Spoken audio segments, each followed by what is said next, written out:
Goeie. Luistert naar Preston's Poetry Podcast of zo? Ja, zoiets.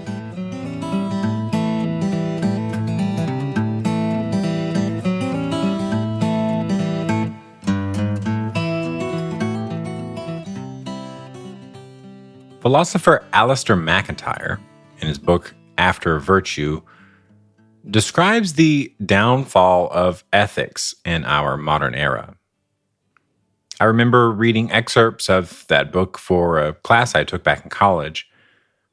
The ethics of today, my professor explained, according to MacIntyre, is simply a hodgepodge patchwork of previous dead ethical systems. We'll talk about duty and efficiency all in the same sentence. We'll think about not harming others, feeling the need to be authentic and look out for ourselves. Even think about certain virtues and role models. And sometimes we even psychologize ethics, talking about the way we were raised or appeal to our emotions and the need to maintain a positive outlook. Ultimately, these are all just junkyard bits, scraps of dead ethical systems. There was Immanuel Kant for duty, Aristotle for virtues, Aquinas for natural law, even some existentialism, Freud, self-preservation, liberty, Locke. And our ethics of today, MacIntyre says, is marked not by any singular system, by this just patchwork of ethics. We take a part of that system, bolt it to this other one, paint it with this system's colors, and voila, there's our ethical code. I remember this most clearly because it described what I saw around me and the way that I thought more accurately than any other singular system I had to learn about. There were bits I believed from this or that ethics thinker, but the back and forth historical discussion about what is right and wrong seemed to be this series of both valid points and valid counterpoints. And it was only Alistair MacIntyre that described this Frankenstein's monster I was feeling. Now, Alistair MacIntyre's solution was that we should make communities. But I mention Alistair MacIntyre because I noticed this same dynamic of picking up the shards from the rubble in poetry. What MacIntyre more or less described, according to my professor at least, is an ethics of the modern world. Poetry, too, seems to be a little bit in shambles, or at least has this poetic system to match the way we live and think now in the rubble.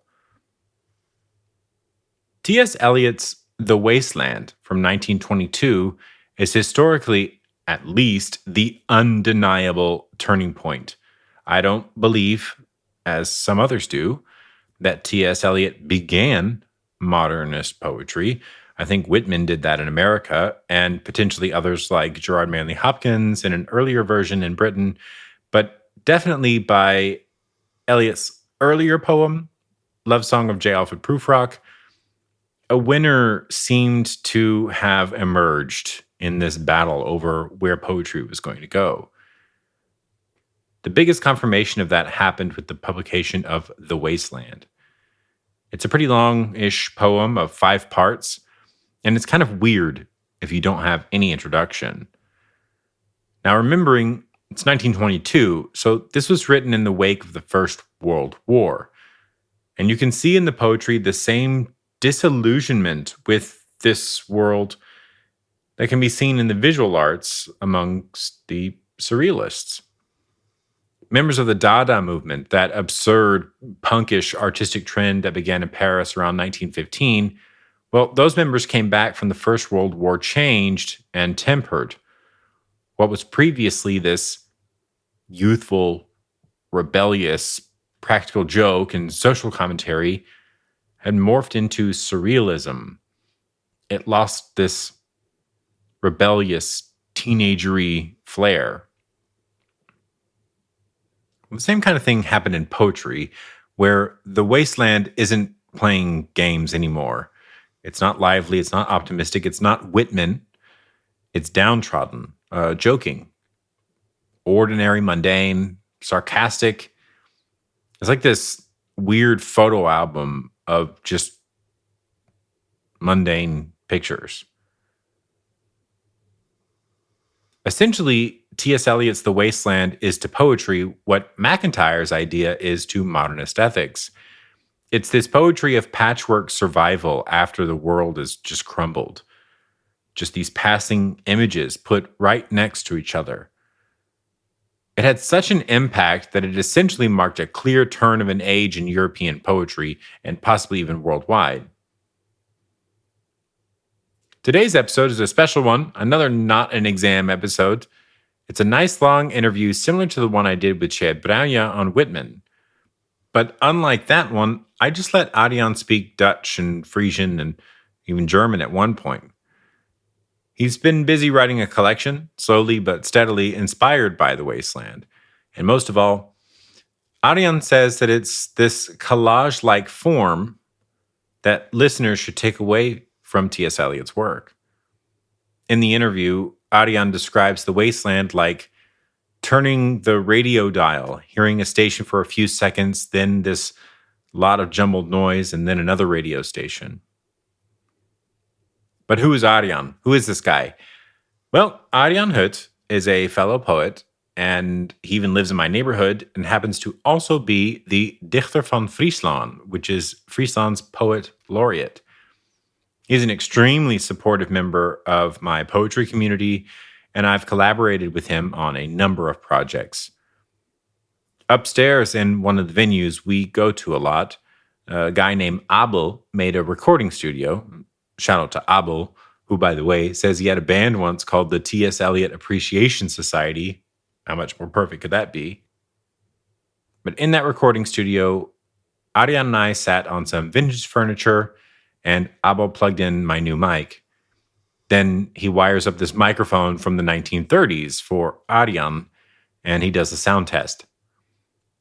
Now, I expected it to sound like Arjan was yelling into an empty can of beans, but I'm super impressed at just how nice the recording quality is. Now, for my English-speaking audience to start, again, Arjan is going to be speaking mostly in a language you probably don't know. I hope to also be able to subtitle this and publish it somewhere in the future, but until then, I recommend if you can, first of all, just enjoy what you can get out of it. But if you are able to listen on Apple Podcasts, the transcript is usually automatically translated. At least it was with Chad's. Also, I'm going to fade in some T.S. Eliot reading The Wasteland so you can hear that for yourself, and it is in English.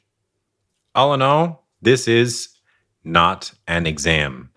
You don't need to follow along. If you can do that without getting stressed, then you've passed this not an exam. And unless I have some T.S. Eliot scholar as a listener who would enjoy this anyway, look, you've got nothing to lose. No stress. Poetry is for everybody. For iedereen. For us alliëren. If you feel a bit annoyed by the language switching, one of the reasons I'm not immediately dubbing Arjan is that The Wasteland, as well, is multilingual. It starts with a mixed Greek, Latin, English, and Italian dedication to Ezra Pound. And then we don't get but a few lines in before Eliot starts quoting Wagner in German. Later, there's more Italian, more French, there's Sanskrit. There's even just randomly breaking out into song and making bird noises. Remember, we're just flipping through radio stations. Our ears hear what our ears hear, but in our minds, we are in the wasteland, the rubble. We are made of the shards, the scraps. Our minds are elsewhere and everywhere and nowhere, and the radio keeps searching. We're rolling. Cool. So, thanks, Arjan, for being here, by the way. Graag gedaan. So I did an episode with Chad Brauja, which we called Not an Exam episode on Walt Whitman. That was at Explore a few years ago. And I've really wanted to continue talking to poets 101 and let people see what poets think about and what poets think about other poets and just kind of get into a poet's mind. And particularly, it's a nice time to deal with longer poems rather than short stuff, which I normally do on the podcast. So, you're doing something with The Wasteland, or that you encountered The Wasteland recently? Ik was gevraagd of ik een introductie bij een film over The Wasteland wilde houden. En dat heb ik gedaan. Ik had The Wasteland gelezen. En ik was daardoor geïnspireerd geraakt. En ik had in mijn speech ook gezegd van... ik ben zelf bezig met een nieuwe bundel. En ik wil misschien een moderne update maken. Een persoonlijke update van The Wasteland. En er was een journalist was erbij. Die zou een verslagje schrijven over de film en over die presentatie. En wat hij eruit haalde was... dichter van Friesland schrijft eigen versie The Wasteland. Dus zo kwam het in de krant. Maar daar ben ik niet letterlijk zo mee bezig. Sommige mensen dachten dat ik een nieuwe vertaling maakte van The Wasteland. Dat is niet zo, maar ik laat me er wel door inspireren. En ik heb dus een beursaanvraag had ik al geschreven. En ook daarin had ik gezegd van... ik wil eigenlijk mijn eigen moderne update maken van The Wasteland. Cool. Right, so that's how you came to The Wasteland? Nee. Dus zo kwam ik erop. Dat is eigenlijk wat ik dan wil gaan doen. Ik kan een stukje voorlezen uit mijn opening voor de film. Want daar heb ik heb dat ook gemaakt als een collage. Dus dat is een van de dingen die mij aanspreekt aan The Wasteland. Is die stukjes tekst die komen eigenlijk overal vandaan. En... eens kijken, een werkbeurs aanvragen bij het Letterenfonds. Dat is deel 3 van mijn introductie. Ik heb het dus ook in 5 delen gedaan. In het Friesk. Het band dat oeral benne is mijn werktitel. Wil ik graag een bondelmeidje als een persoonlijke update van T.S. Eliot zien The Wasteland. Dat krijgt wat meer als een eeuwlien verschiende. Bij het schreeuwen wil ik mijn jochtje op een collage-achtige stijl... zat ik die in mijn recente bondel tappast ha op bijgelijks het gedicht... Go fuck yourself, Russian warship. Ik wil ik graag verder bouwen op het experimenteren... met het broeken van meerdere talen in een Friesk gedicht. Preston, dat heb ik ook een beetje op jou geïnspireerd. En thema's binnen, ontsluitend op Eliot... verlies en verlenwijze, maar ik nieuwsgierigens... en fascinatie voor het onbekende, likos de toekomst. En de werkbeurs is gehonoreerd. Dus daar zit ik er ook wel een beetje aan vast. En is that already done? Nee, daar ben ik mee bezig. Want ik heb die werkbeurs heb ik toegewezen gekregen. En een maand later werd ik gevraagd of ik dichter van Friesland wilde worden... als opvolger van mijn lieve collega Sigrid Kingma. En toen heb ik ja gezegd... En nu combineer ik eigenlijk mijn werk als dichter van Friesland... dus de gedichten die ik daarvoor schrijf... met een beetje met The Wasteland in mijn achterhoofd. Oké. Dus thema's daaruit pak ik. En misschien een verwijzing hier en daar. You're kind of using your time as dichter van Friesland... to continue to explore that inspiration... and then maybe... a separate bundle comes out of that? Or is there not... Nee, er komt gewoon 1 bundel uit. En ik denk dat Seert Branja, die doet dat ook. Daar heb ik ook wel een beetje een voorbeeld aan genomen. Toen hij Dichter des Vaderlands was... heeft hij niet specifiek een Dichter des Vaderlands bundel uitgebracht... maar dat werk gewoon in zijn eigen werk... persoonlijke werk geïntegreerd. Of zijn persoonlijke werk geïntegreerd... in de opdrachtgedichten die hij kreeg als Dichter des Vaderlands. En zo werk ik ook. Dus ik werk nou al... dikke 10 jaar voornamelijk in opdracht. En mijn truc is om gewoon mijn eigen persoonlijke werk... en de opdrachtgedichten met elkaar te combineren. En zo, hoe zeg je dat? Stap ik ook makkelijker uit mijn comfortzone. En dat ik zelf ook niet precies van tevoren weet... waar ik uit ga komen. En het werkt voor mij heel goed. Yeah, I think so. One thing I really like about you as dichter... van Friesland, is that you are very involved in our poetry community, and you do a lot of things on opdracht, that you get a lot of commissions or whatever, and you're also, a laureate, so you have certain tasks that you do for that. And I'm sure, especially in the beginning, your schedule was absolutely swarmed. Ja.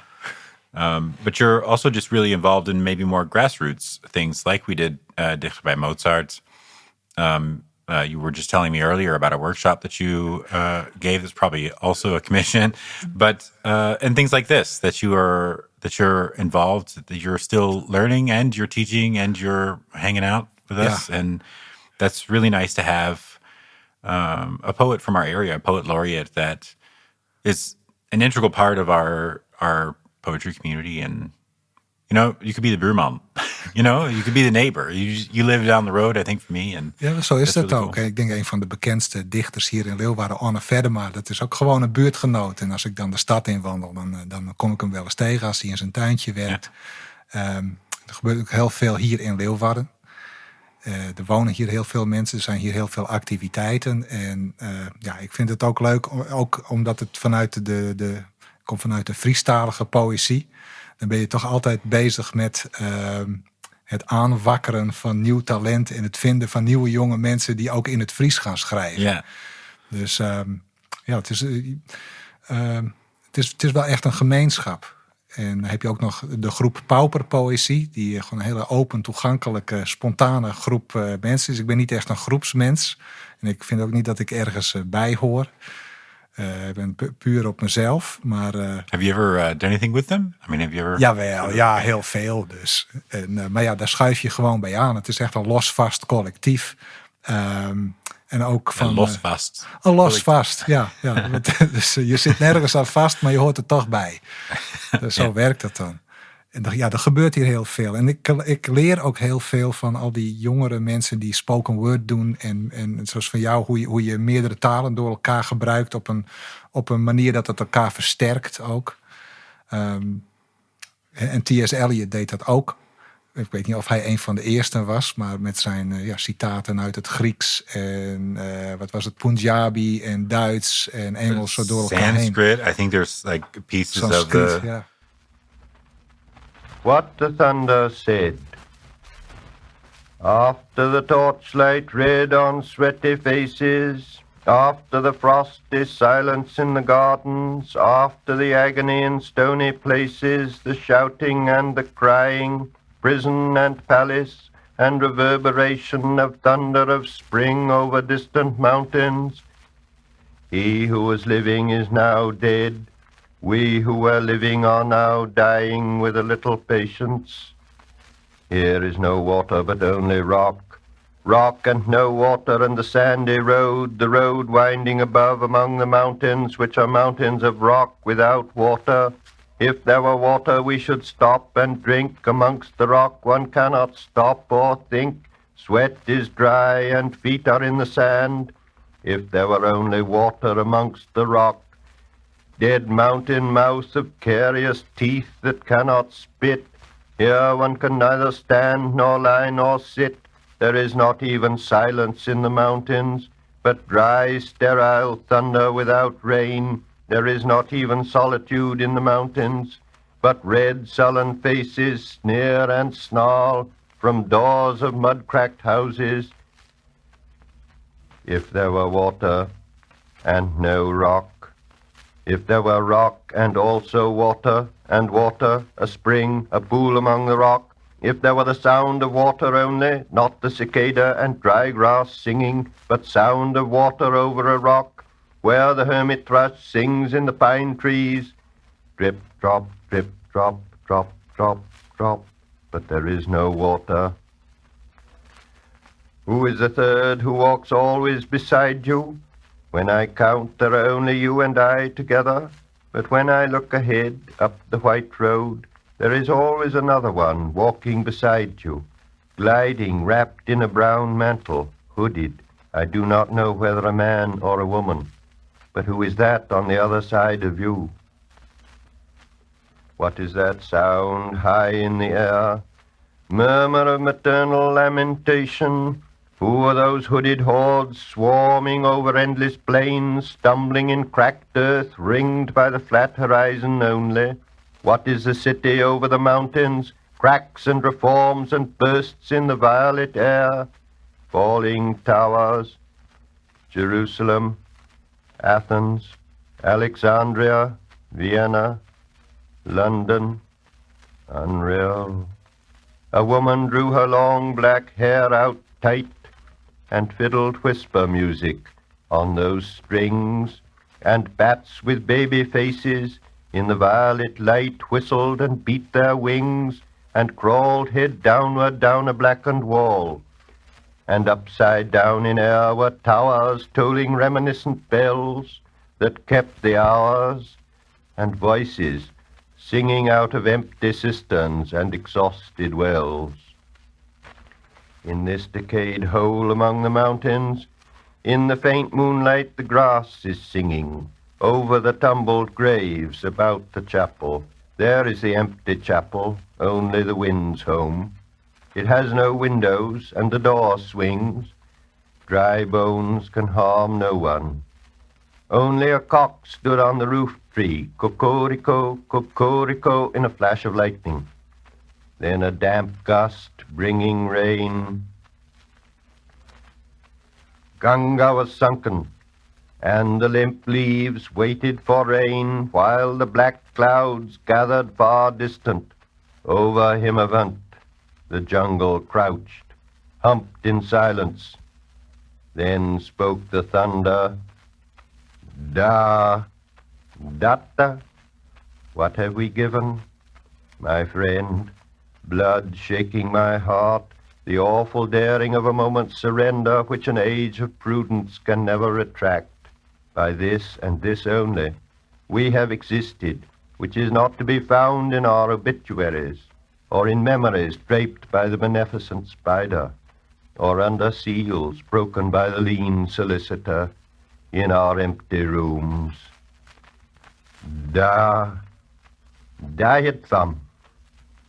I have heard the key turn in the door once and turn once only.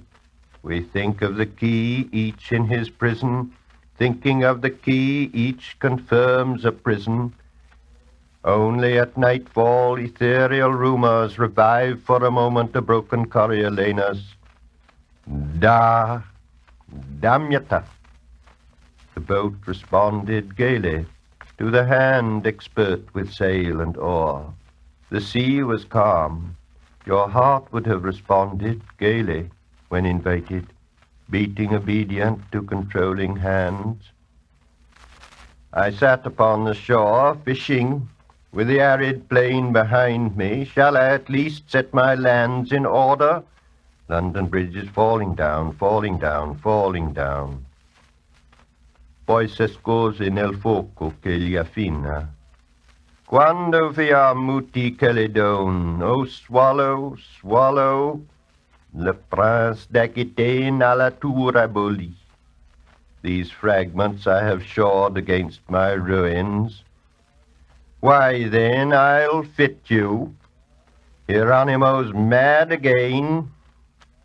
Datta, Dayatvam, Damyata, Shanti, Shanti, Shanti. Yeah, it's really mixed.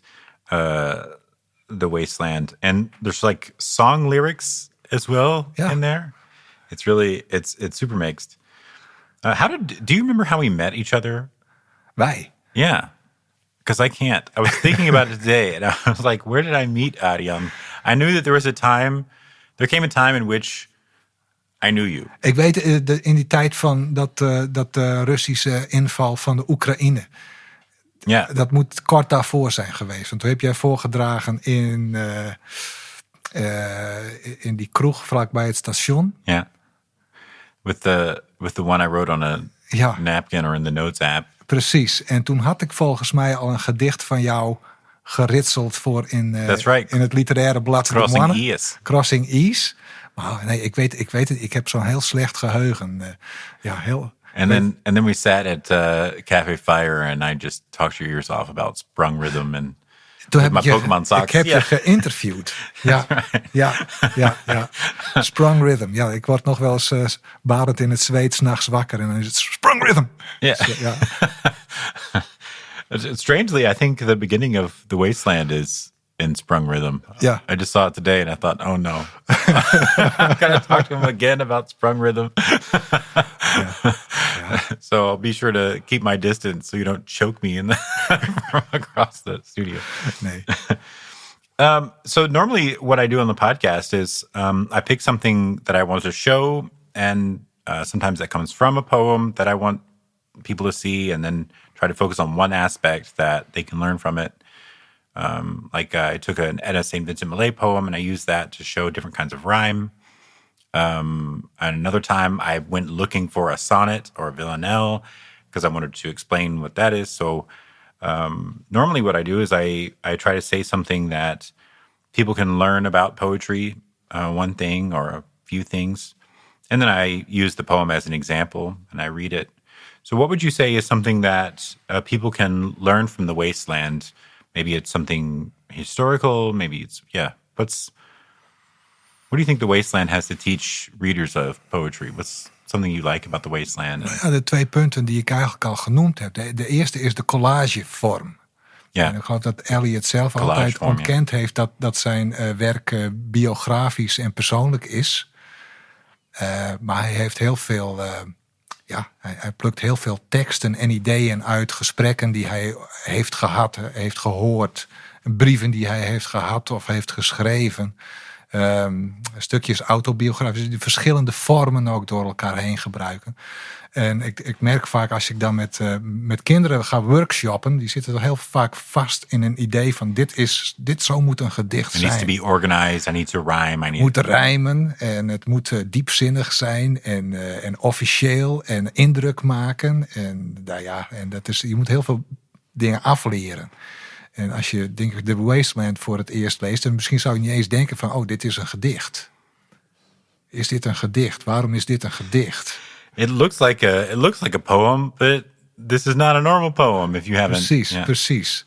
En het enige wat, ik snap hier niks van. Ik snap er niks van.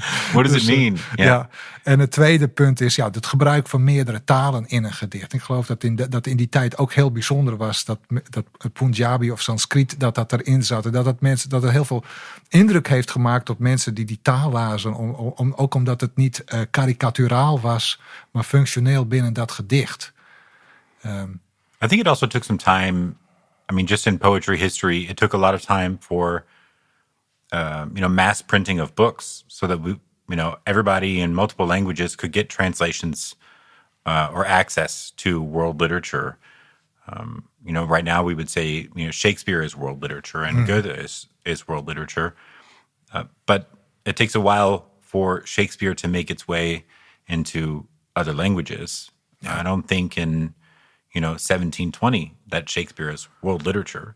I don't know. I'm not a Shakespeare scholar in that way, but so when we come to The Wasteland, which is written in 1922, then we've already had some time in which people could study things like the Buddhist texts or have access to German songs. And this is written then after World War I, and of course that's a world war. And I think the world is really broken at that time. And this is essentially the poem for a broken world. Het was toevallig. Ik was oktober 2022. Toen was de Wasteland 100 jaar. En er was ook veel op tv geweest over de Wasteland. BBC had een heel mooi programma. En ik had de Wasteland al 2 jaar in de kast liggen. Ik had een mooie luxe editie, harde kaft aangeschaft. En ik wil het lezen, want het is een klassieker. En dat heeft 2 jaar geduurd. En toen had ik hem mee op de boot naar het eiland Terschelling. En ik had nog een andere bundel mee. Dat was De Vogel Phoenix van M. Vassalis uit 1947. En toevallig waren dat allebei post-wereldoorlog bundels. Ja, one from World War I, the other one World War II. Ja, en die bundel van Vassalis, dus de Vogel Phoenix, dus het beeld van het herrijzen uit de as. En daartegenover T.S. Eliot met het leven begint weer. Waarom? En dat een hele andere insteek. En dit was puur toevallig dat ik die 2 bundels uit de kast plukte om mee te nemen naar het eiland. En toen op de terugreis van Terschelling op de veerboot. Ik was dus aan het lezen in The Wasteland. Ik had al mijn andere boeken uit. Er was iets gebeurd. De boot was laat en er stond de politie op de kade en het was donker en stormachtig. En ik had het niet helemaal in de gaten, maar er liep zo'n telex op zo'n scherm op de veerboot dat er een watertaxi was verongelukt en er waren mensen vermist. En ik las ik sloeg mijn bundel open, ik was net bij Death by Water. Death by water. Phlebas the Phoenician, a fortnight dead, forgot the cry of gulls and the deep sea swell and the profit and loss. A current under sea picked his bones in whispers. As he rose and fell, he passed the stages of his age and youth, entering the whirlpool. Gentile or Jew, O you who turn the wheel and look to windward, consider Phlebas, who was once handsome and tall as you. En ik las dat zo. En ik hoorde dat geroezemoes om me heen. Want ik had helemaal niet zo in de... Maar dat was dus net die ochtend gebeurd. En wij kwamen aan in Harlingen. En er stonden ambulances en politiewagens. Wij werden begeleid zo van de boot gehaald. Dat heeft toen heel veel indruk op mij gemaakt. Maar juist ook het toeval van... ik was op het eiland al met mijn zoon gaan wandelen. 's Nachts naar het strand. En het was zo donker. En het was zo overweldigend eng. Ik probeerde al iets te schrijven over die angst voor het duister. En voor het diepe koude water. En voordat ik Death by Water gelezen had. En dus ik was daar helemaal mee bezig. En er waren 2 mensen, ook een kind was erbij, is vermist geraakt, ook nooit weer teruggevonden. En dat maakte heel veel indruk. Op dat moment dacht ik van oké, hier wil ik meer mee gaan doen. En toen had ik ook besloten van ik ga van die structuur en die aanpak van T.S. Eliot, daar wil ik zelf mee aan de gang. Niet omdat het 100 jaar als een jubileum, want daar heb ik niet zoveel mee. Net als de moord op Kennedy wordt dan op 22 november komt er wat in de kranten. Maar als je geïnteresseerd bent, maakt dat niet uit. Of het april is of november. Dus, I want to do something. What happened 50 or 100 years ago? Ja, precies. Dus het was echt dat moment. En dat maakte heel veel indruk. En mijn zoon was toen 13. Die jongen die vermist is geraakt was toen 12. Maar dan weet ik nog niet precies wat. But was it that you were looking, that you had already kind of started with the Wasteland and that you were trying to make sense of it? Ja. And then this gave you a starting point? Or did it really impact you? Het was een ingang. Ik had al een beetje een ingang, want ik had een BBC-documentaire gezien over T.S. Eliot en zijn muze. Emily. Ezra Pound? Nee, Emily Dickinson?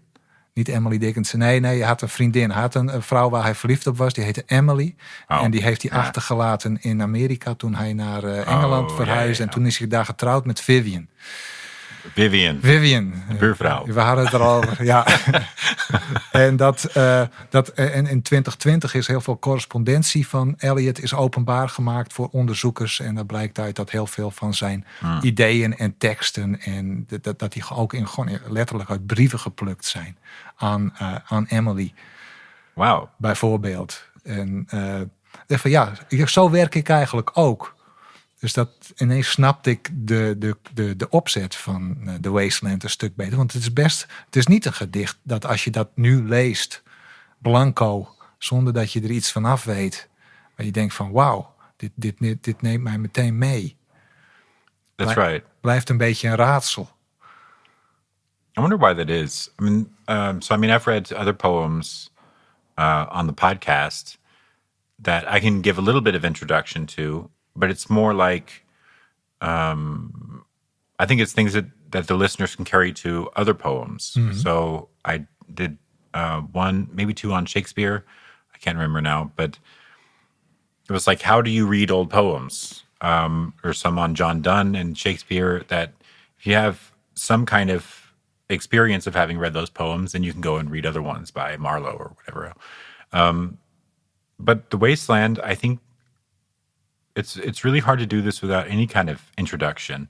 The closest thing that I can think of to an introduction is having some experience with Whitman, which is kind of the first free verse began. A lot of people say T.S. Eliot began modernist poetry with the love song of J. Alfred Prufrock, which he published before, but then The Wasteland is the height. It's, okay, now we're in full swing. I don't know that that's the case. I think probably Whitman began it. But then here we are definitely by The Wasteland, where I do agree we're in full swing by The Wasteland as to whether he started it or not. And I don't really know why it is that this needs introduction. I agree that it does need introduction, but... Het is maar net met welke bedoeling je zo'n gedicht ingaat. Hè? Dus als je denkt van ik wil dit begrijpen, als een soort puzzel, een code die je moet kraken. En dat hebben heel veel lezers toch. Het is een soort geheimtaal.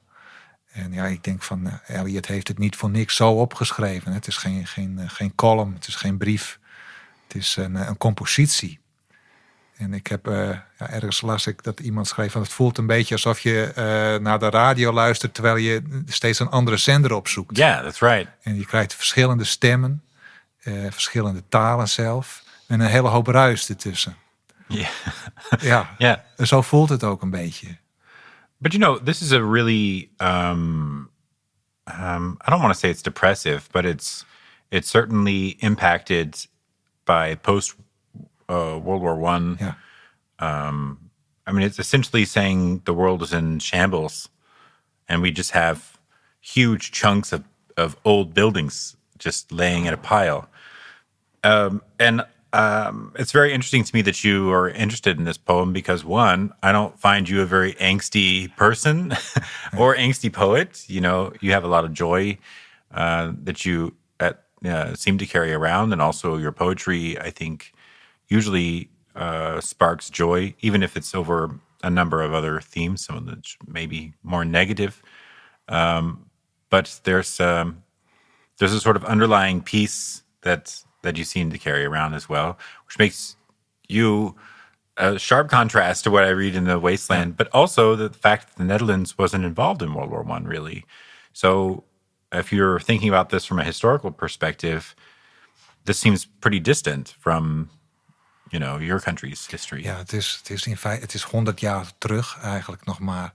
En nee, er is heel weinig van de Eerste Wereldoorlog wat hier nog doorleeft. Er kwamen wel heel veel Belgische vluchtelingen naar Friesland. Maar wat de Tweede Wereldoorlog heeft wat dat betreft die eerste helemaal overschaduwd. En dat heeft hier heel weinig aandacht. Terwijl in België, is dat heel anders natuurlijk. En dat is niet eens zo ver weg. Het is 3 uur rijden. En dan kom je op de oude slagvelden in de Ardennen. Mm-hmm. Dus nee, dat is... ik heb het wat meer gezien als Eliot schrijft over een persoonlijk gevoel van verlies. En zet dat in het theater van de hele wereld. Dus hij schrijft misschien over dat hij met de verkeerde vrouw getrouwd is. En de spijt die hij daarvan heeft. Maar het gaat in de taal van... als je het zelf leest, gaat het over de Eerste Wereldoorlog en de vernietiging en de ruïnes en de wederopbouw. En heeft het nog wel zin? Hetzelfde gevoel eigenlijk. Nou, dat heeft hij heel knap gedaan. Maar ik weet niet of dat zo ontstaan is. Maar zo voelt dat voor mij. Yeah. There's only so much questioning we should do about the poets and what their intentions ja, were. maar je hebt wel het gevoel van, oké, zo is het ontstaan. Die beelden komen ergens vandaan. Ja. Now it's something... Maar om nou echt ik vind het ook niet een heel interessant gesprek van Eliot bedoelde het zo of bedoelde het zo. Heeft hij er voetnoten bij geschreven. Waarvan je meer de indruk hebt dat het puur voor de gein is om... Yeah, I think I think in this there's a whole bunch of footnotes. Ja, bijna net zo lang als het gedicht zelf. Yeah, no joke. He's got them in my edition. He's got it like by line, which covers 1, 2, 3, 4, 5, like almost 6 pages of footnotes. But for me, every time I go back to T.S. Eliot, I realize just how much impact T.S. Eliot has had on my writing.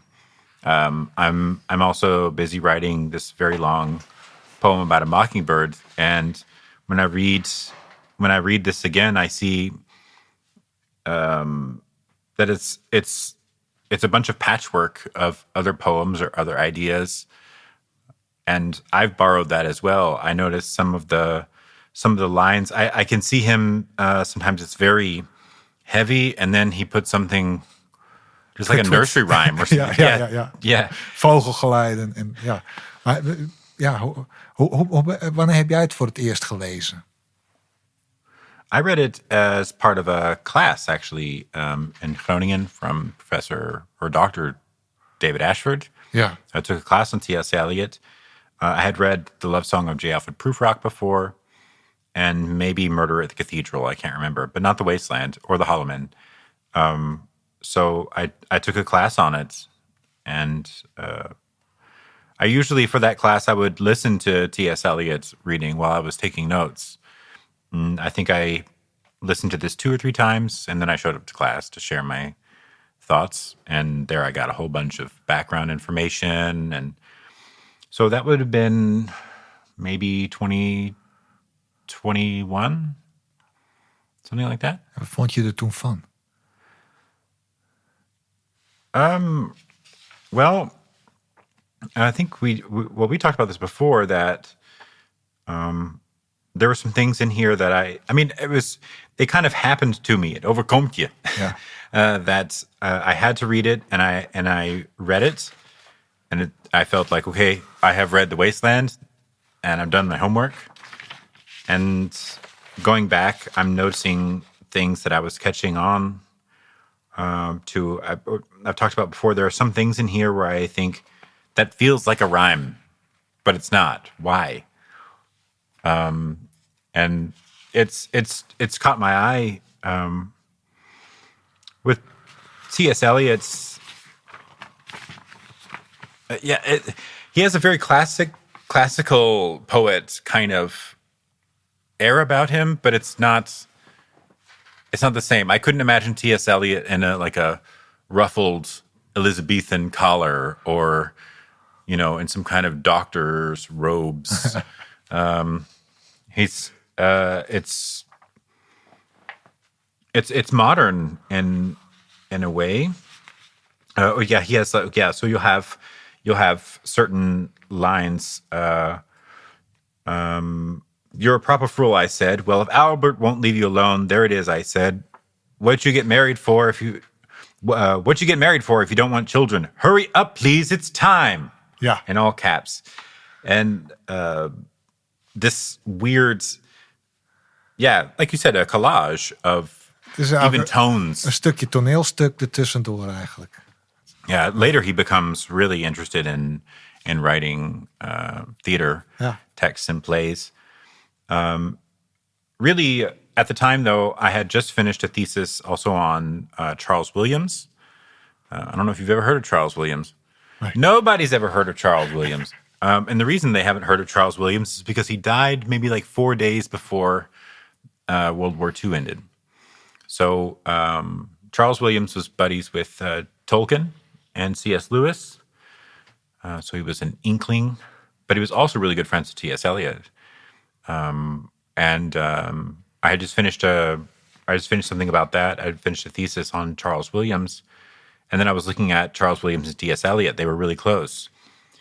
So, for instance, The Murder at the Cathedral was for the Canterbury Festival in whatever year, and then the next year, that was about Thomas More, the martyrdom of Thomas. I think it's Thomas More, yeah. And Murder at the Cathedral. And then the next year, Charles Williams did Thomas Cranmer of Canterbury, which is another martyr. So they're very close to each other.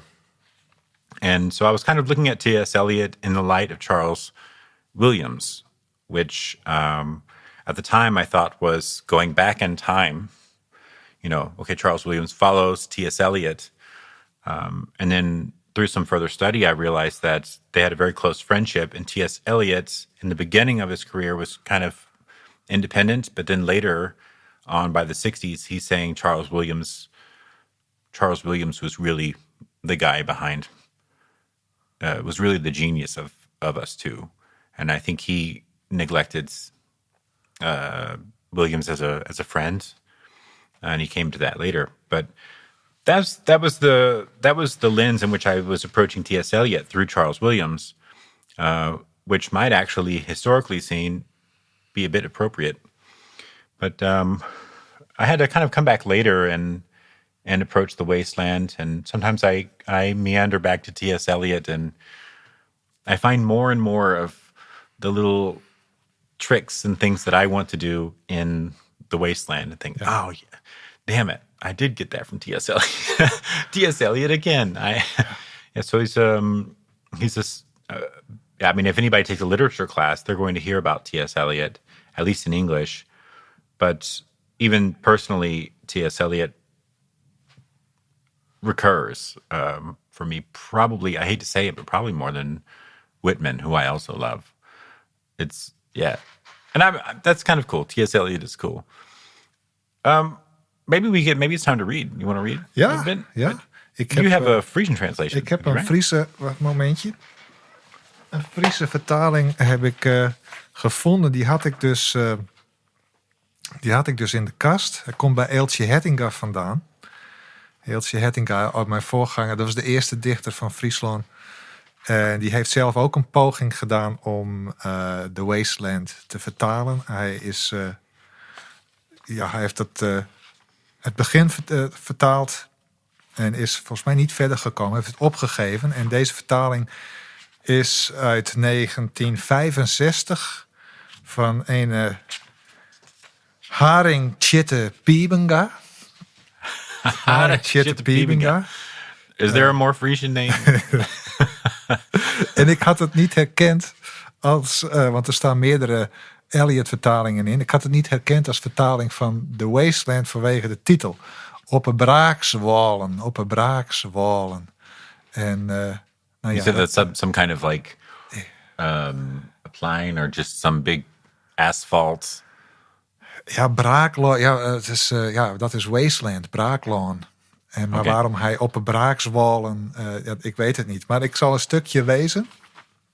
Dat is deel 4, Death by Water. Fjouwer, de deer troch het wetter. Flebas van Tyrus, 14 dagen deer. Ontkam het kabelkrieten en de hege dunning. En winst en verlies. Een gypsee-stream bepluze hem rjoonsjend de bonken. Op een del tegen de tijden van oud en jong bij langs en draai de wieling in. Heiden of jood, o do diest het red draait en sjochst naar de wien-vlecht, denk on Flebas, dit Iris likos do krees wie en hecht. Wow, okay. Ja. Maybe in English, it's Phlebas the Phoenician, a fortnight dead, forgot the cry of gulls, and the deep sea swell, and the profit and loss. A current undersea picked his bones and whispers. As he rose and fell, he passed the stages of his age and youth, entering the whirlpool. Gentile or Jew, O you who turn the wheel and look to windward, consider Phlebas, who was once handsome and tall as you. Ja. What do you think about that? This is the poem you read actually when you were going to Spelling. Ja. Picked his bones en dat in whispers. Dat las ik. En toen hoorde ik mensen van, oh ja, dat is, ze zijn aan het zoeken, hoorde ik zo omheen. En toen had ik pas door van, oh, dat is nu pas net gebeurd. En dat was zo bizar. Ik keek naar mijn zoon, die zat tegenover mij. En ongeveer dezelfde leeftijd als die jongen die overboord was geslagen. En mijn zoon die had niks in de gaten verder. Die zat op zijn telefoon. Die was met hele andere dingen bezig. En op zo'n moment dan ben je tegelijk... Je zit op die veerboot en je woont in dat gedicht. En je bent onder water. En je bent verdwaald. En je bent degene die wanhopig is omdat het jouw kind is. En waar dit stukje tekst... Nou ja, ik vind het ook urgent in die zin van het zeggen van... Leef een leven wat inhoud heeft. En niet alleen jagen op geld en bezit. Ja. Het is voorbij voordat je er erg in hebt. En wat wil je met je leven gedaan hebben? We hadden het hiervoor al even over de zin en de onzin van het schrijven van gedichten. En of dat tijdvergriemen is of niet. It says, consider Phoebus, who was once handsome and tall as you. Yeah, Phoebus is dead. Yeah. Yeah. It's really a very like memento mori, don't forget you're going to die. Mm-hmm. There is a, you said wanhoop. There's a certain desperation. I don't think it's necessarily like giving up, but it's thinking maybe there's grief in here. Mm-hmm. A bit, death by water. I don't remember death by water really striking me, although in English it does rhyme. There's a rhyme scheme here. And the deep sea swell, and he rose and fell. He passed the stages of his age in youth, Gentile or Jew, handsome and tall as you, which I don't think made it into that Frisian translation. It sounds like a very literal translation, that one. Ja, want het is ook het ontzag voor het water, denk ik. Wat ik zelf probeerde te vangen. Ik was daarmee aan het schrijven op het eiland al. We waren 's nachts naar de zee geweest. En het maakte zo'n gevoel van angst en ontzag los. En dat heb ik dan ook op zo'n veerboot. En dat is heel moeilijk om onder woorden te brengen. The Fire Sermon. The river's tent is broken. The last fingers of leaf clutch and sink into the wet bank. The wind crosses the brown land unheard. The nymphs are departed.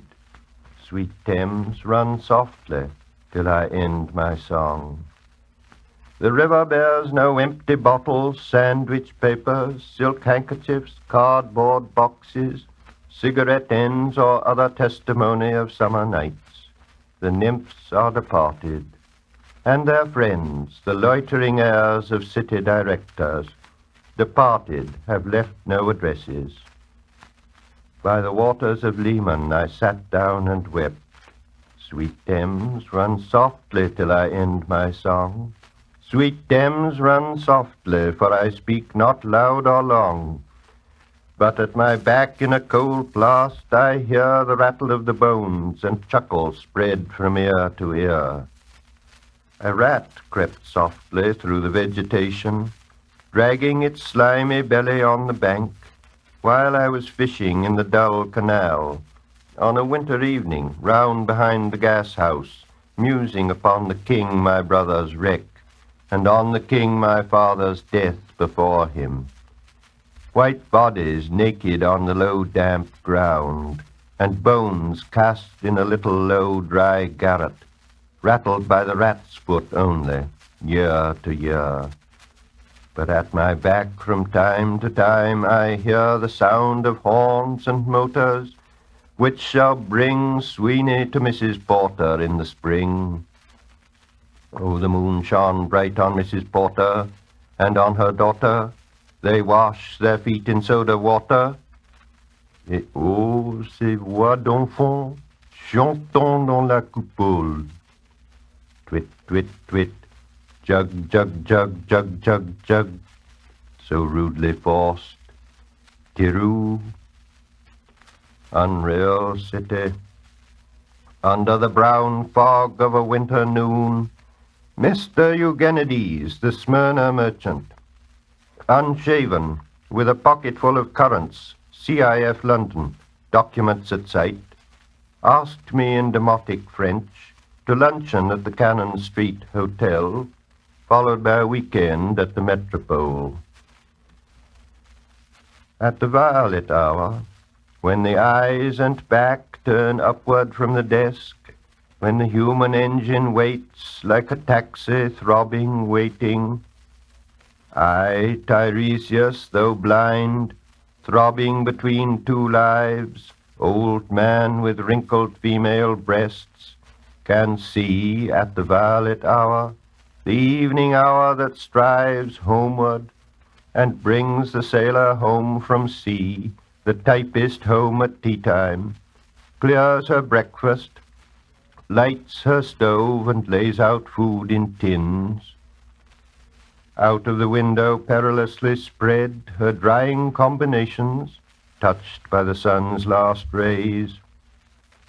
On the divan are piled, at night her bed, stockings, slippers, camisoles, and stays. I, Tiresias, old man with wrinkled dugs, perceived the scene and foretold the rest. I, too, awaited the expected guest. He, the young man carbuncular, arrives, a small house agent's clerk, with one bold stare, one of the low on whom assurance sits, as a silk hat on a Bradford millionaire. The time is now propitious, as he guesses. The meal is ended, she is bored and tired, endeavors to engage her in caresses which still are unreproved, if undesired. Flushed and decided, he assaults at once, exploring hands encounter no defense. His vanity requires no response, and makes a welcome of indifference. And I, Tiresias, have forsuffered all enacted on this same divan or bed. I, who have sat by Thebes below the wall and walked among the lowest of the dead, bestows one final patronizing kiss and gropes his way, finding the stairs unlit. She turns and looks a moment in the glass, hardly aware of her departed lover. Her brain allows one half-formed thought to pass. Well, now that's done, and I'm glad it's over. When lovely woman stoops to folly and paces about her room again alone, she smooths her hair with automatic hand and puts a record on the gramophone. This music crept by me upon the waters, and along the Strand up Queen Victoria Street. Oh, city, city, I can sometimes hear beside a public bar in Lower Thames Street the pleasant whining of a mandoline and a clatter and a chatter from within, where fishmen lounge at noon, where the walls of Magnus Martyr hold inexplicable splendor of Ionian white and gold. The river sweats oil and tar, the barges drift with the turning tide, red sails, wide to leeward, swing on the heavy spar. The barges wash, drifting logs, down Greenwich Reach, past the Isle of Dogs. La-la-la-la-ya, la-la-la-la-ya-la-la. Elizabeth and Leicester. Beating oars, the stern was formed, the gilded shell, red and gold, the brisk swell, rippled both shores, southwest wind carried downstream the peal of bells, white towers, la-la-la-la-ya, la-la-la-la-ya-la-la.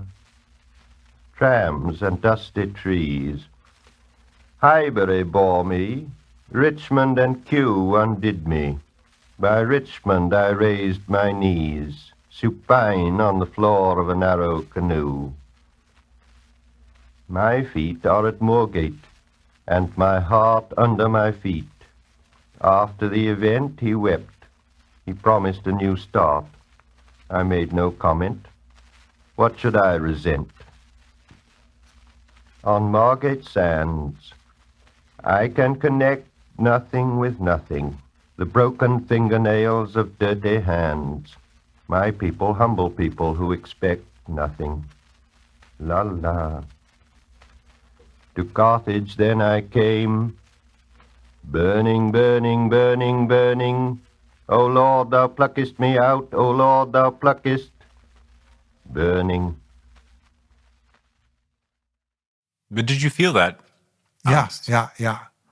Because, like I said, you don't seem to me like very angstig. Nee, ik heb Persoon. heel veel fobieën, van hoogtevrees tot dieptevrees zelfs. Dus ik heb zelfs nachtmerries over dat ik gewoon in een straat sta met hoge gebouwen. Alsof ik omhoog gezogen word of zo. Omgekeerd vallen. En dat heb ik soms in het echt ook wel. Ik heb heel vaak dat ik een nachtmerrie heb en dan rijd ik in een stadsbus door Groningen bij de Martini-toren langs. En dan kan ik niet anders dan omhoog kijken. Dat is zo verschrikkelijk angstgevoel wat het oproept. Alsof ik in een vorige leven dus van een toren gekletterd ben of zo. Zo voelt dat. Maar datzelfde gevoel heb ik ook op zee of aan zee. Het maakt, als je dan het water in... Je ziet niet wat daar allemaal is. En het is ontzettend koud en onvoorstelbaar groot. Dat gevoel kun je ook hebben als je bij hele heldere nacht naar de Melkweg kijkt. Alsof je ondersteboven aan de aarde hangt. Ja. Dat gevoel. Ja. Dus dat heb ik wel, ja. Maar ik heb niet echt... in mijn werk is dat niet waar ik een nadruk op leg. Het is meer een... ik schrijf heel anders, ja. Maar ik laat me wel inspireren door. En ik kijk wel van, hoe doet een andere schrijver dat? Als een schrijver dat gevoel bij mij oproept, hoe komt dat dan? En soms is het maar een combinatie van 2-3 woordjes die dat beeld bij mij oproept. Yeah, Gabriella told me the other day, we talked about this poem. We're talking about the body and how gross the body is. Maybe you'll remember the poem and you can name drop it in a second. But then he's talking about just various parts of his body that he's just tired of dealing with. But he mentions his belly as a sack full darmen. Ja. And that has been in my head. It's like a sack of intestines. Like, yeah. That's such a nice image. And I find it hard to, sometimes I'll see in poems these images and I think, oh, that's brilliant. How could I ever come up with that? I'm not the really pretty images that other poets make or inspiring images. I think, I don't make any of those. And then I was listening to your podcast and you read my poem, telling my dog about the war in Ukraine. And I thought it took hearing you read my poem to think, oh yeah, talking to my dog, that's not nothing. Maybe I did a little thing. Yeah. But with some of these images, it's you can't make yourself force these collage images. You can't. Nee. Het is wel heel moeilijk om iets te maken wat je zelf heel mooi vindt ook. Dus dat ben ik ook een beetje... Toen ik begon met schrijven had ik wel... Je hebt bepaalde schrijvers die inspireren jou. Ik zeg van, zoiets wil ik maken. Ik hield heel erg van Peter Gijsaert, een Vlaamse schrijver... die heel mysterieus, sprookjesachtig, beeldend in zinnen... En dat wil ik ook maken. En dat lukt dan niet. En tegelijkertijd maak ik ook wel wat dingetjes voor mezelf. En dan zeggen andere mensen daarover... ja, maar dat vind ik een mooi gedicht. Dat is, dus je hebt de dingen die je maakt... en de dingen die je mooi vindt. Daar heb ik een beetje... daar maak ik wel verschil tussen. Dus keep those separated. Ja, je kunt toch nooit... je beleeft je eigen... je kunt je eigen gedicht nooit helemaal objectief beleven... zoals iemand anders het zou lezen. En het lijkt me ook verschrikkelijk als je Paul McCartney bent... en je al die liedjes waar mensen zoveel schoonheid in hebben... en zoveel waarde aan hechten... dat voor jezelf is dat maar... Je hoort alleen maar de dingen die niet zijn gelukt of zo. Ik had het eigenlijk zo bedoeld. Yeah, I mean that's probably something very important for any aspiring poet or any of these listeners to know. Nobody says, okay, well maybe they do, but they don't succeed if they sit down and they say, right, I'm going to make a world-shattering poem now. That will break our time in two, and it's going to be the prettiest thing I or anybody else has ever. I don't know. Maybe I take that back. Maybe I try to do that every time, but it's a little bit facetiously. I don't expect to actually achieve that, but I think, okay, I want to do my absolute best to. Nee, maar zo kwam ik denk ik ook bij The Wasteland uit. Het is een titel die je als dichter kent, of je het nou gelezen hebt of niet. En dat je denkt van, nou, ik wil wel eens een gedicht schrijven waar ze over 100 jaar dat mensen het er nog over hebben. En dan denk ik ook van, oké, en hoe ziet dat gedicht er dan uit, The Wasteland? En dan lees je dat. En er zijn een paar regels, ja, die heb je misschien ergens in een tekenfilm of in een andere context heb je gehoord. April is the cruelest month. Maar het is niet een commercieel gedicht dat geschreven is om een breed publiek te bekoren. It would be very weird if you saw a quote from this in a commercial. Ja, het zou best kunnen. Het zou best kunnen. Dus ja. Yeah, I don't know which quote from here would be best in a commercial. The chair he sat in like a burnished throne. IKEA. Maar je komt het op. Beleef het lukt. Ik was dus bezig met die introductie bij de film. En dan ineens merk je, dan zie je overal T.S. Eliot. Want ik werd op laatst werd ik er tureluurs van. Ik denk, ik ga het niet nog een keer lezen. Ik heb genoeg materiaal om zo'n intro-praatje te houden. En ik ging een Pet Shop Boys documentaire kijken. Pet Shop Boys, Then and Now. En dan gebeurt dit. Dat heb ik dus ook wel in mijn introductie gezet. Tijdens het praktiseren over deze inleiding bij The Wasteland kijk ik op een avond in april de documentaire Pet Shop Boys Then and Now. Even wat anders dan Eliot, braaklonnen, loss, oorlog en ziekte. Precies op 32 minuten in de docu duikt hij daar ineens op. Eliot zelf. Ik kan het niet geloven, daar is hij echt. Zwart-wit, het kraken van een geluidsband en met zijn emotieloze stem leest hij: You gave me hyacinths first a year ago. They called me the hyacinth girl. En daarna zegt Neil Tennant van de Pet Shop Boys: I have always liked that Wasteland poem. Dus ja, heel apart. It'd be very weird. Yeah, this is just something that makes this poem very strange. It'd be very weird if I said, okay, yeah, what's your favorite poem? And you said, yeah, you know what? I really, really like The Wasteland. Yeah. I would think you're a sociopath. It's a fun poem. Yeah. You mentioned April, that you actually, it was in April when you heard that. That's, I kind of mentioned it before, but also for any listeners, the mention of April as it's the first line. April is the cruelest month, breeding lilacs out of the dead land, mixing memory and desire, stirring dull roots with spring rain. Winter kept us warm, covering earth in a forgetful snow, feeding a little life with dried tubers. So this mention of April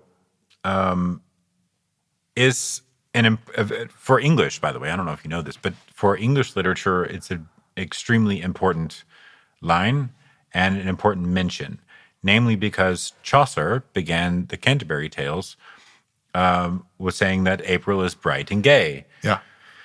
And here, just the drop of April, and then April is not bright and gay, it's the cruelest month. That we're in a different time and that something terrible has happened where April is no longer bright and gay. In fact, winter is what keeps us warm. Alles toebedekt.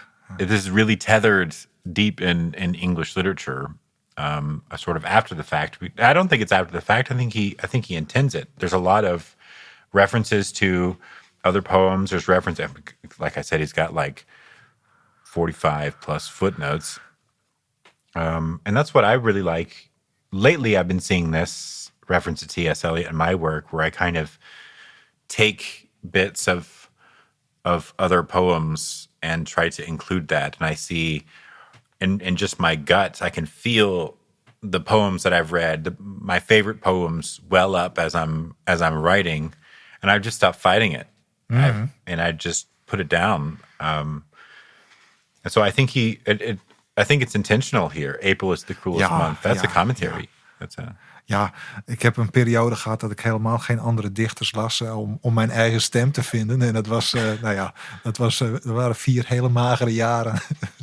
En toen ben ik weer begonnen met lezen. Ik heb gewoon zelf heel veel input nodig. En ik denk dat dat bij Eliot ook zo was. Hij had gewoon heel veel input. Ook dat stukje over de Starnbergerzee. En richtig Deutsch. Of keine Russin, richtig Deutsch. Dat zijn echt Duits. Dat zijn ook gesprekjes die hij echt heeft gehoord. Dat is niet zo dat met die Slee en Marie, dat hij dat bedenkt. Dat heeft hij gewoon gehoord. En daar de poëzie in gehoord. En toevallig dat in mijn exemplaar van... En toen had ik hem dus nog niet gelezen. Ik had hem gewoon mee in de trein. Dat ik ook een gesprekje wat ik hoorde... dat ik dat op heb geschreven in mijn T.S. Eliot. Februari 20. Dus dat is 2,5 jaar voordat ik hem heb gelezen. Ik had hem wel een poging gedaan dus. You know this is going to be worth a lot of money. We get little notes here. Ja, dat was niet heel bijzonder verder. Ik heb het alleen in de introductie heb ik het stukje gebruikt. Famkes in de trein. Ian achter de poest, dus out of breath... komt krekt on als de trein haast riet. En dan zegt het ene meisje... waarom ga je dan niet eerder van huis? Er ging van alles mis. Wat ging er mis? De tijd. Nou ja, en dat zijn dan dingetjes die schrijf je op... en misschien gebruik je het dus in een gedicht. En ik denk dat hij dat ook op die manier stiekem heeft gedaan. Want hij heeft altijd ontkend dat het persoonlijk of biografisch... of uit zijn eigen leven komt. A game of chess. The chair she sat in like a burnished throne glowed on the marble where the glass held up by standards wrought with fruited vines, from which a golden Cupidon peeped out. Another hid his eyes beneath his wing. Doubled the flames of 7-branched candelabra, reflecting light upon the table as the glitter of her jewels rose to meet it, from satin cases poured in rich profusion. In vials of ivory and colored glass, unstoppered, lurked her strange synthetic perfumes, unguent, powdered or liquid, troubled, confused and drowned the sense in odors, stirred by the air that freshened from the window. These ascended, enfattening the prolonged candle flames, flung their smoke into the laquiaria, stirring the pattern on the coffered ceiling. Huge seawood fed with copper, burned green and orange, framed by the colored stone, in which sad light a carved dolphin swam. Above the antique mantel was displayed, as though a window gave upon the sylvan scene, the change of Philomel by the barbarous king so rudely forced. Yet there the nightingale filled all the desert with inviolable voice, and still she cried, and still the world pursues, jug, jug, to dirty ears. And other withered stumps of time were told upon the walls. Staring forms leaned out, leaning, hushing the room enclosed. Footsteps shuffled on the stair. Under the firelight, under the brush, her hair spread out in fiery points, glowed into words, then would be savagely still. My nerves are bad tonight. Yes, bad. Stay with me. Speak to me. Why do you never speak? Speak. What are you thinking of? What thinking? What? I never know what you are thinking. Think. I think we are in Rat's Alley, where the dead men lost their bones. What is that noise? The wind under the door. What is that noise now? What is the wind doing? Nothing again, nothing. Do you know nothing? Do you see nothing? Do you remember nothing? I remember those are pearls that wear his eyes. Are you alive or not? Is there nothing in your head?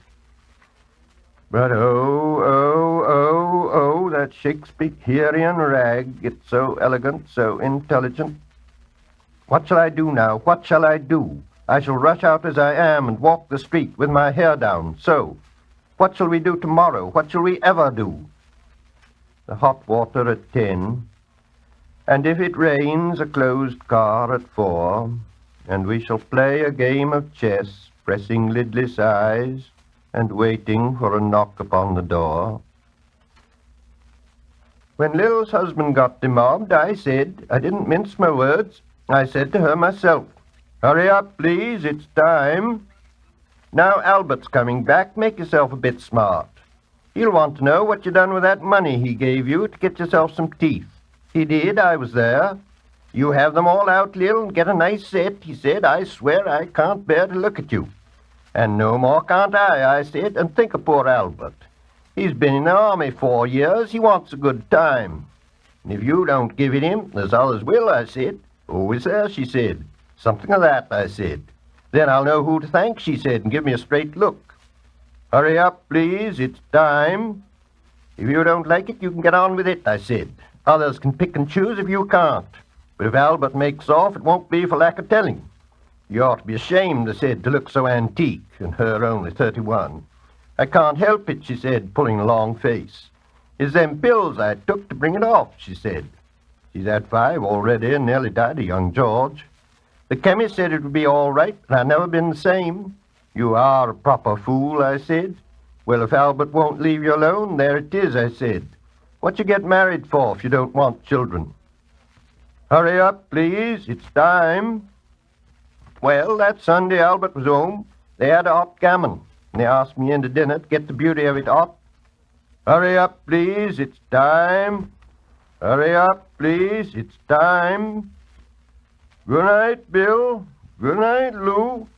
Good night, May. Good night. Ta-ta. Good night, good night. Good night, ladies. Good night, sweet ladies. Good night. Good night. En Yeah, for sure. In fact, if you look at some of his later stuff, he'll reuse lines from The Wasteland or whatever.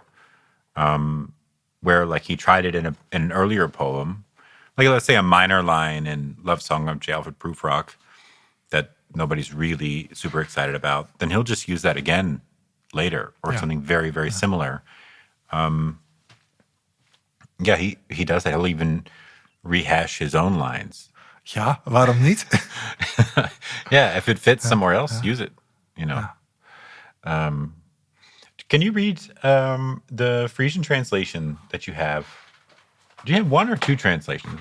Ik heb van Eeltje Hettinga heb ik het beginnetje. En van de Haring Tjitte Piebenga het hele gedicht. Dus van Eeltje heb ik alleen het begin. That'd be a nice thing ook wel, to give people at least an intro to The Wasteland to get them going, and then they can experience the rest of the collage and burial. En zijn werktitel was De Braaklonnen. Dus in tegenstelling tot Oppenbraakswallen, De Braaklonnen.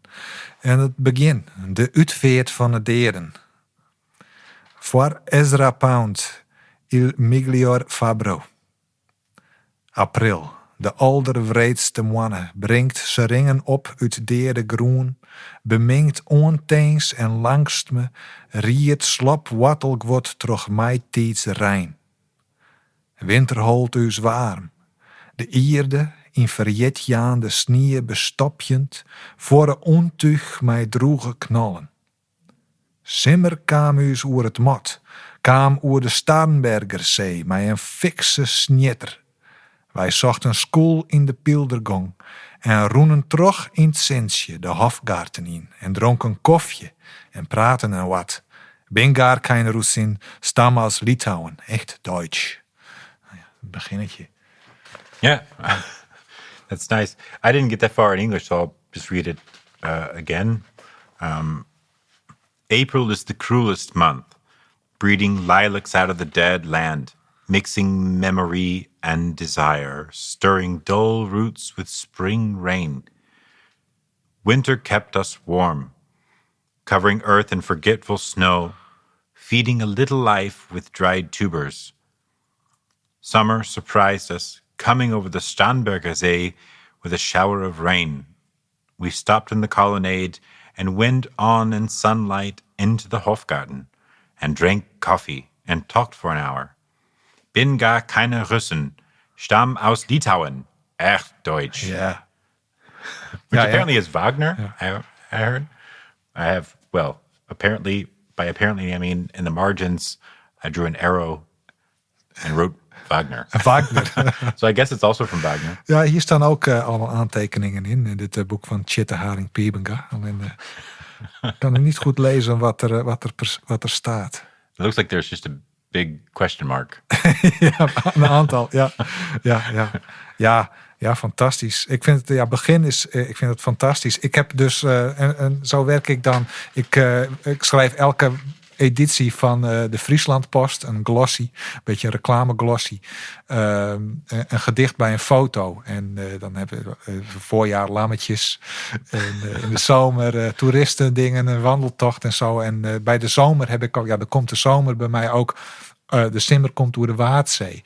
En dus dat is met de Starnbergerzee. En zo probeer je hele kleine dingetjes, Eliot dingetjes, in andere gedichten te integreren. En ik doe dat wel vaker. Als ik een gedicht moet schrijven, ik pak een bundel uit de kast. Ik klap hem open. En dan is het vaak net een gedicht over hetzelfde thema. Laatst van een Chinees gedicht uit 812. Het jaar 812. Ik moest een foto schrijven. Bij? Ik had dus een foto van een zwaan met kuikentjes.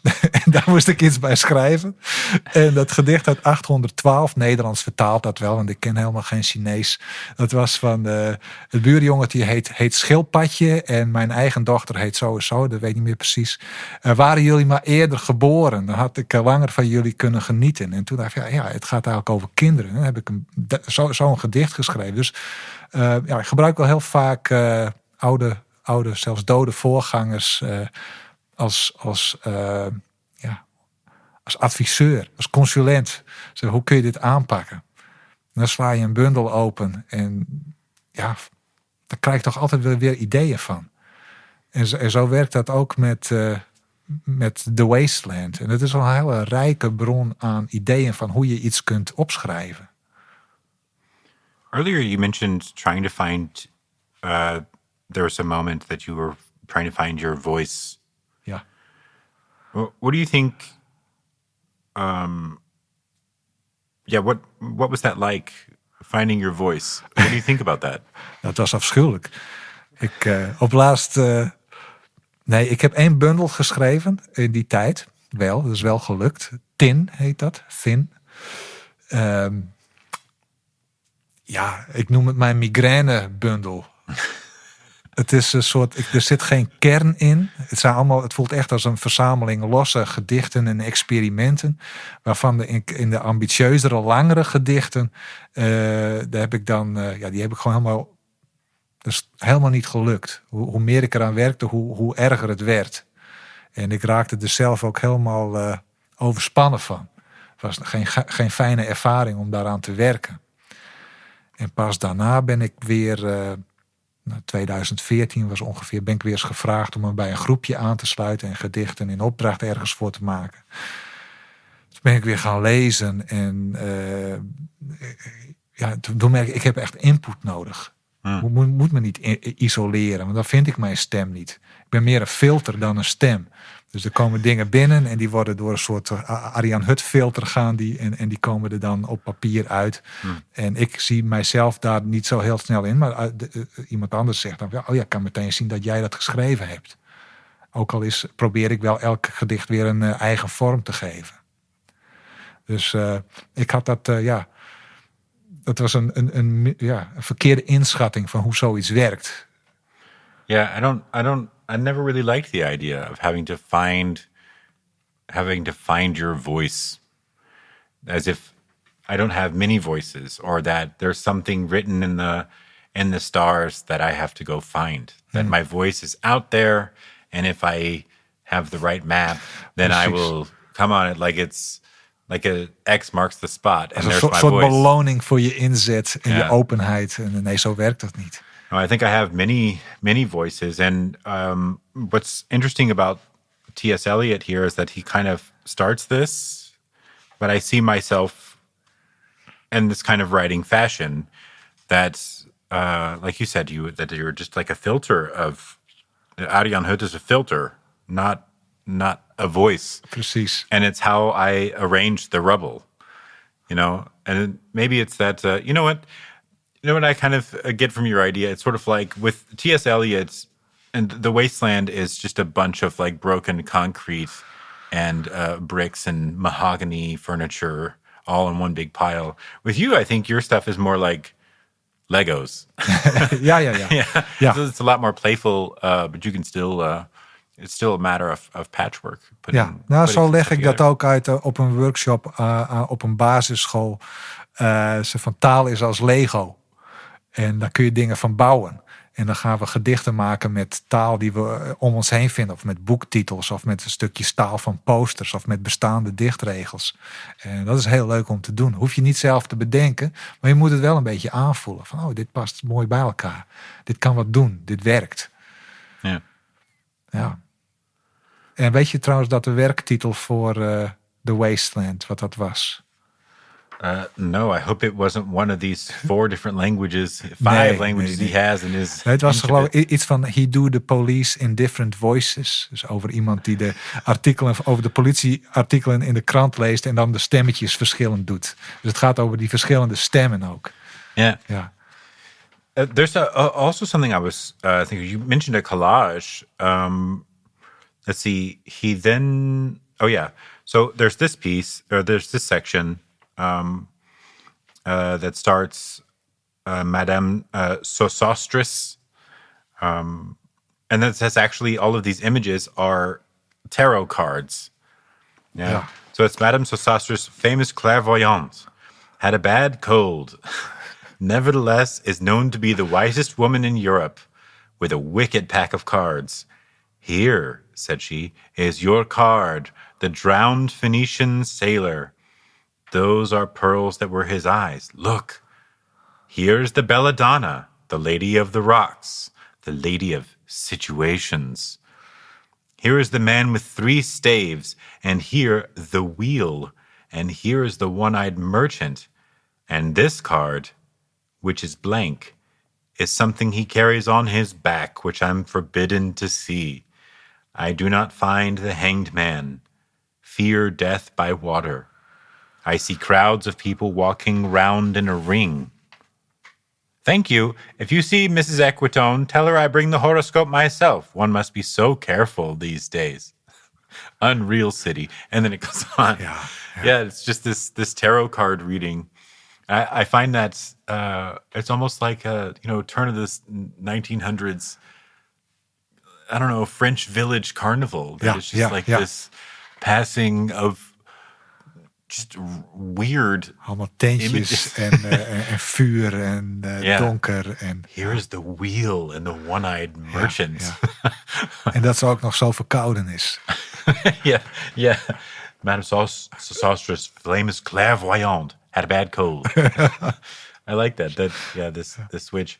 But thinking about your writing poetry is less like, okay, I have an organized persona. You could just also be a pack of tarot cards. Yeah. A weird... Liever nog. The wasteland. The burial of the dead.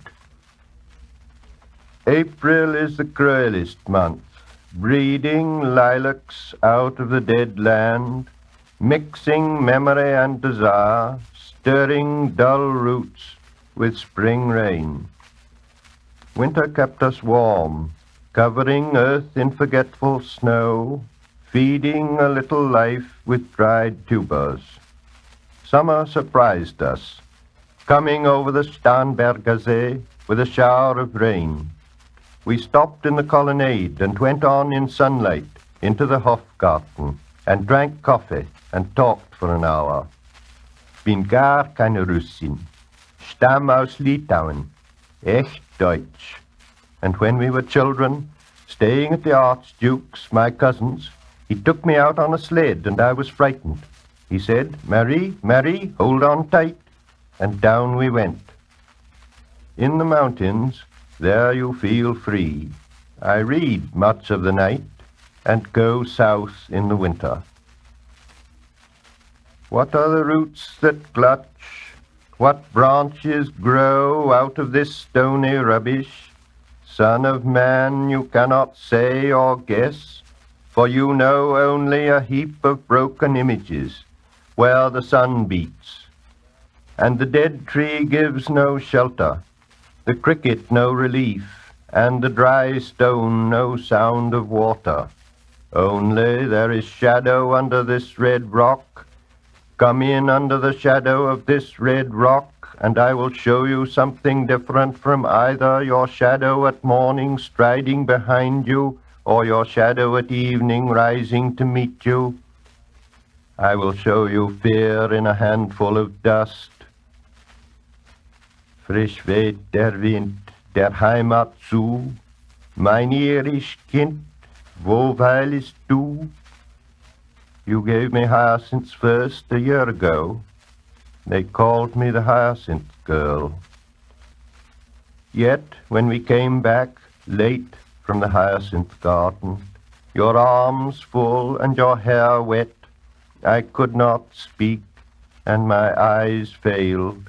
I was neither living nor dead, and I knew nothing. Looking into the heart of light, the silence, öd und leer das Meer. Madame Sosostris, famous clairvoyante, had a bad cold. Nevertheless is known to be the wisest woman in Europe with a wicked pack of cards. Here, said she, is your card, the drowned Phoenician sailor. Those are pearls that were his eyes. Look. Here is Belladonna, the lady of the rocks, the lady of situations.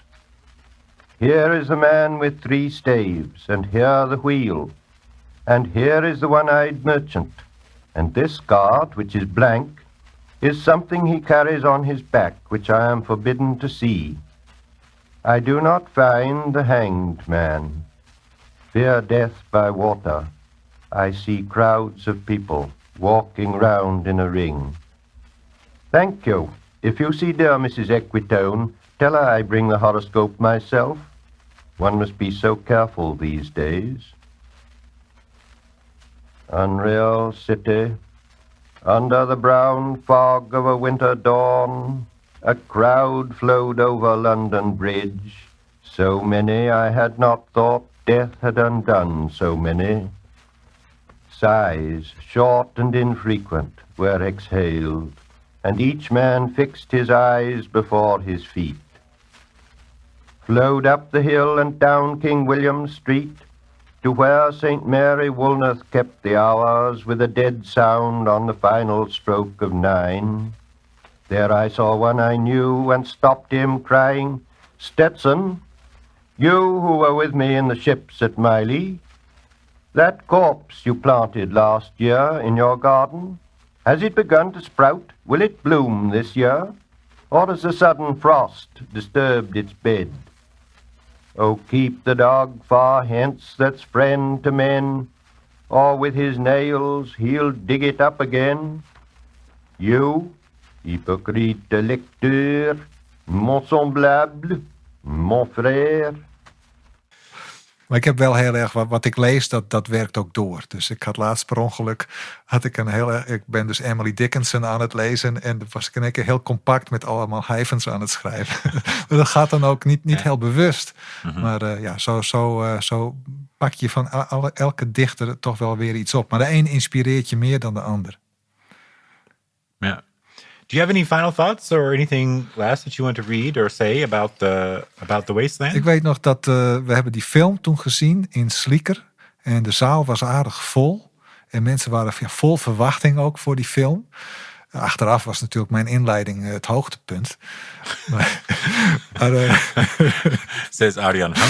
Nou ja, die film was ook was ook een collage. Dus allemaal van, hoe werkt The Wasteland? Wat voor invloed heeft het op mensen nu?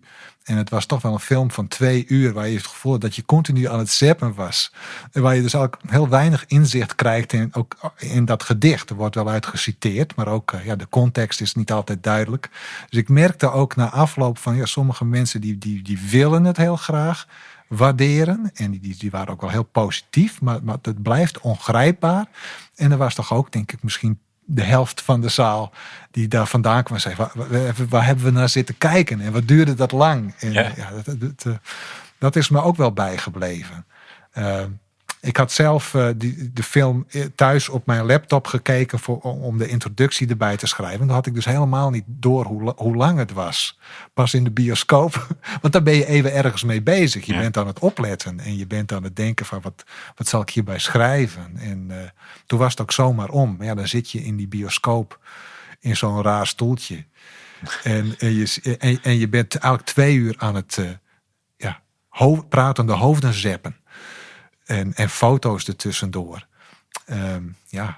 Weet je, dat is me wel bijgebleven. Dat ook van, oké, wat is dit eigenlijk? Mm-hmm. Maar ook wel de wil van The Wasteland. Dat is iets belangrijks. Dat wil ik kennen. En dat wil ik begrijpen. Dat vind ik toch heel bijzonder. Yeah, I think readers of The Wasteland might look at this and say, yeah, what the hell is this? What am I reading?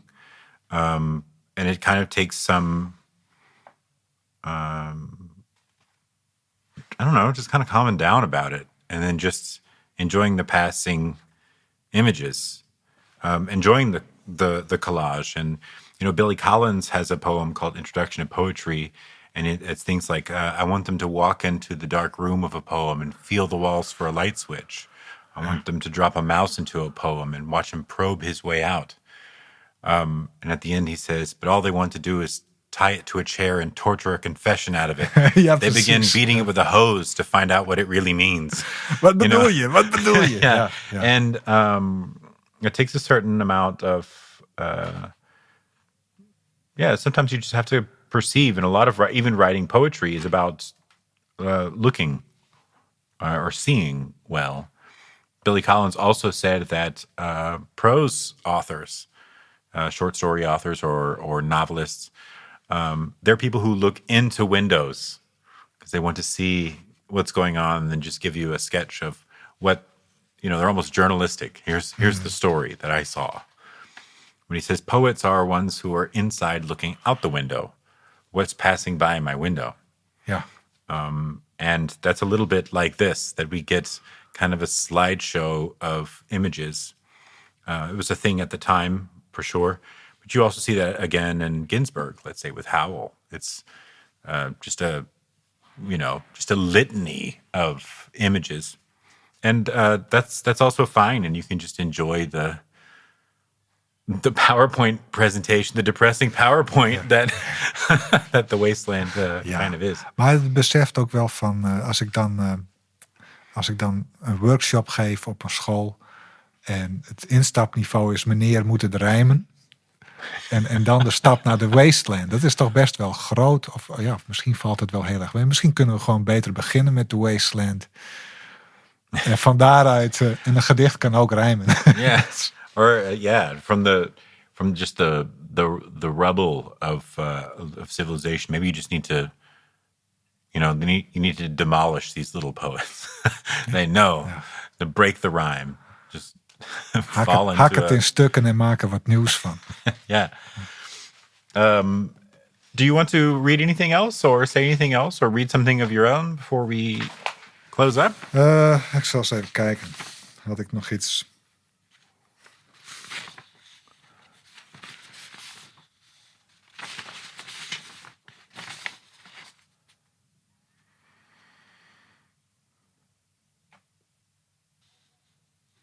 Ik heb nog iets in het Duits. Can you read Okay. German? Ich habe schon seit Wochen West End Girls im Kopf und Eliot, der sagt, sie nannten mich das Hyazinthenmädchen. Das erinnert mich an Cinnamon Girl von Neil Young und Hyacinth House von The Doors. Wenn ich jetzt darüber nachdenke, klingt The Wasteland auch ziemlich nach Heavy Metal. Und all diese verwirrende Fragmente, die Traumlogik, ist es nicht das, was ich an David Lynch's Werk so interessant finde. Das war's. Who's that? Is that you? That's me. You wrote that in German. Ja, Google übersetzen. Übersetzen. Well, thanks, Arjan, for sitting with me. I've been really looking forward to just sitting down and talking with you about being a poet and T.S. Eliot. Cool. Thanks. Graag gedaan. Zo.